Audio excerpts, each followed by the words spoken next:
What's going on, y'all? Back with another quick little video on this Klein Flipsocket.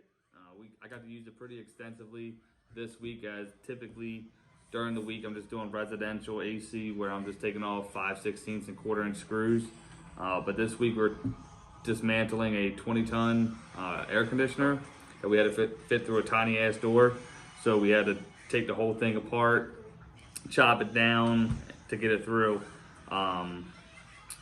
But I noticed something about this that I kind of didn't like, kind of became a nuisance with it, but it's still a great accessory to keep in your tool bag and keep on your impact.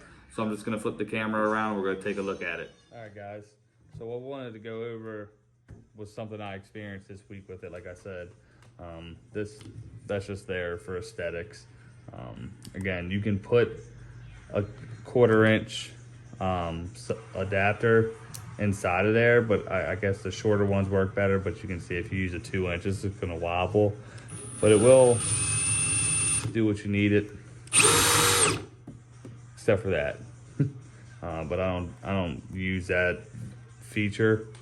So what I noticed this week was, as we were taking apart a 20-ton system, is that the system had 1/4 inch, 5/16, 3/8, and 1/2 inch bolts inside of it. So most of the panel doors were all 5/16, and the electrical compartments inside of it had 1/4 inch, which is no problem because obviously you just pull it, flip it, just like you would with the other flip bits, right? But where I noticed the problem was, hey, all right, well, I'm working on my 5/16 for 1/4 inch, I need my 3/8.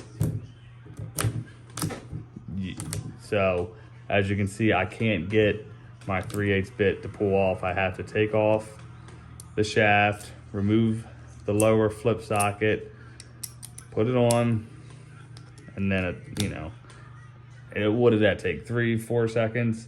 Not a big deal, but it's kind of an inconvenience. But what I ended up doing was I kept these sockets inside my hoodie as I was working, because I was like, I started getting a pain to interchange them. So I just kept those in my pocket as I needed. If you notice on the 1/4 inch here, you can see the spline right there. That's what allows the 1/4 inch section to go past that detent, but it won't go past any further. The other ones, if you look down inside there, you can see the spline insert for the shaft down there, but being that this detent pin's right there, the sockets won't go past it. Kind of found it to be a nuisance.